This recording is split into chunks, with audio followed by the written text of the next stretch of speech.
This has flown by, this conversation, and has been such a great one, Taylor. I'm so glad you're on today, and I want to talk to you last but not least. We always close with joy outside of work, outside of the workplace, in your life.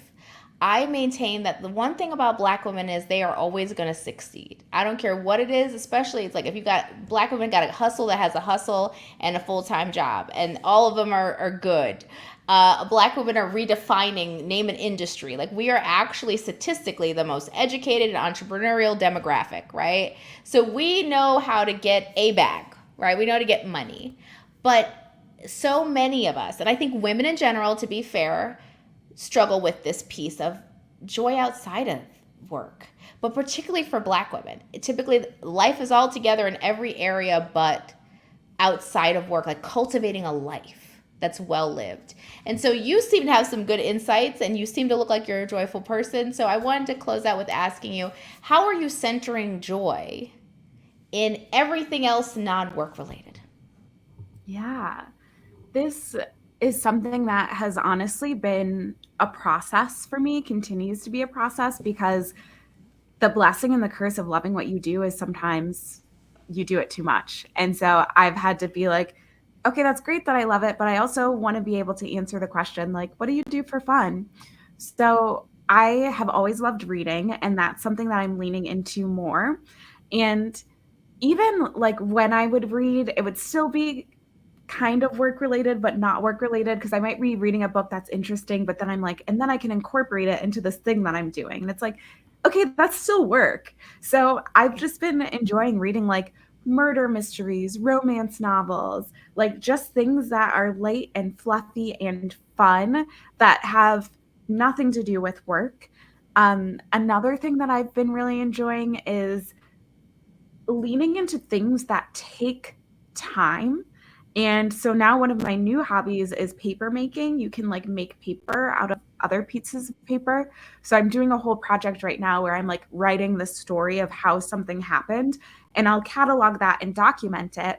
But then I am going to turn those pieces of paper into these new sheets of paper and then paint on top of them. So it's like it's going to take several steps to do it, but it's really fun to like process something and then turn it into something new and beautiful. And I love the metaphor of that too, because the thing that I'm writing about, like, there's highs and lows in it. And it's nice to be like, okay, here's what it taught me. And now I'm transforming it into something that's just beautiful. I love that. I love the part where you said choose something that takes time. That's also unique. It's true. It does make sense. Well, I'll ask you to describe it before I answer for you. Why did you pick something that purposely takes time? Like, what was the rationale behind that? It's just good for me to, I really enjoy. So last year I started realizing, oh, I actually enjoy painting. And at the beginning, when I said I'm someone who's like accessing my creativity, it's also very healing for me because I have always written, but it took me forever to call myself a writer. I used to play instruments growing up all the way through I graduated in high school. But I did a lot of creative things, even dance. I did ballet, I did dance team where it was like very easy to know you're pointing your toe or you're not pointing your toe. And I would almost avoid certain types of creativity that were more abstract because I'm like, how am I winning at this? How do I know if it's good or not? And so it's been really good for me to do painting and I do abstract painting. So like it means something to me to be in the process, but you might look at it and be like, ooh, not my thing. And it's actually really good for me to practice. Well, this was my perspective. I was rooted in the process and like this works for me and that's good enough. So I think I chose something that stretches me in that way, like hits against some of my perfectionist edges. I also have realized like from an ADHD perspective, sometimes like sitting next to me on the floor, I decided I was going to build new closet doors. That ended up being way too big of a project that these pieces of wood have been sitting here for a long time. Whereas making paper is something that like it can take a long time to do, but all of my supplies cost me like $30 and they can fit in a small compact place. So it's funny because even as I'm talking about this, it's like, well, I made some really practical considerations as I was doing this, but also just the first time I tried it, I was like, oh, this is so good for me to be doing this. And I was just like caught up in only this thing. It was meditative, and I need more things like that in my life.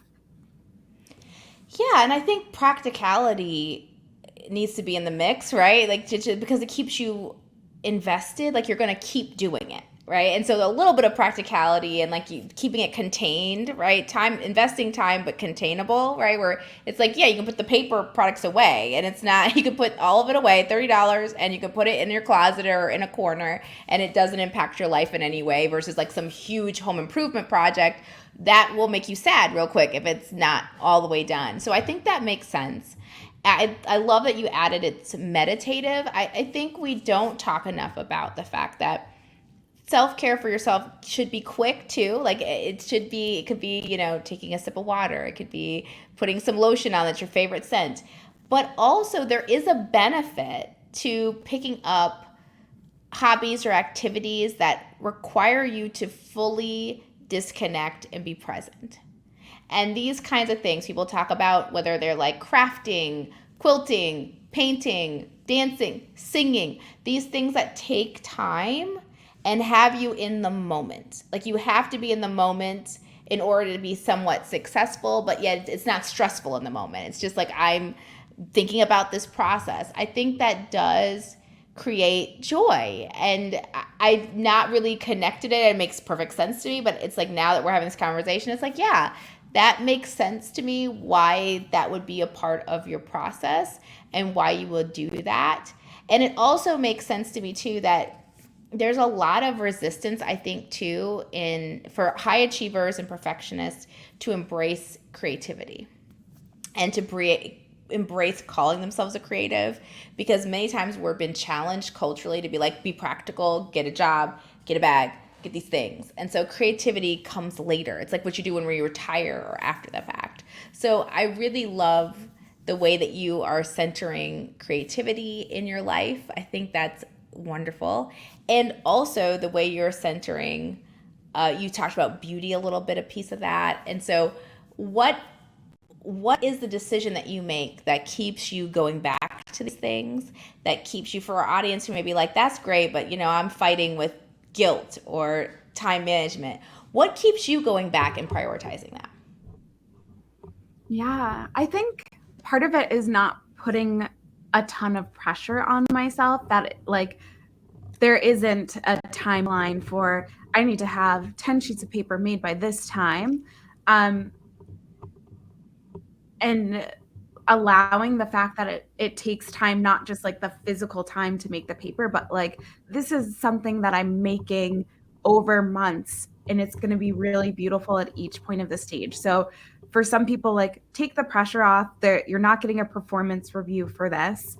But I would say if you're feeling guilty, something I return back to is like, I want to make an impact in the work that I do, and I want to be able to continue making that impact for a long time. Or maybe if you don't care about your work, you're just doing it because that's how you make money. There's someone in your life that you're pouring into, that you'd like to continue pouring into. And you cannot do that if you are not sustaining yourself. So you have to take some time to do something that fills you up. Otherwise, you're going to be depleted. And then not only does that mean that you have to heal from your own burnout, it also means that in that instance, you're not going to have the capacity to show up for the other things that energize you in the way that you want to. So like, that's what I always go back to, is like me pushing up against my limits repeatedly might get me a little bit ahead now, but in the long term, it's actually taking away from the impact that I want to have, and for taking away from the person that I want to be able to be for the people in my life. Yes, beautifully said, Taylor.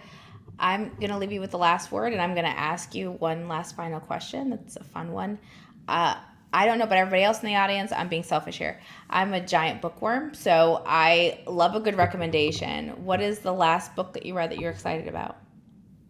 I read Ninth House by Leigh Bardugo, which is like kind of like a dark Harry Potter, dark academia, and it's got like magic. It's set at Yale. It's not something I would have read naturally, but again, it was one of those moments that I was like, oh yeah, maybe I should just read something totally outside of it. I really enjoyed it. I'm like 3/4 away through the second one. I was like a kid. I was staying up too late, like past my bedtime, couldn't put the book down. So yeah, that's what I've been reading lately.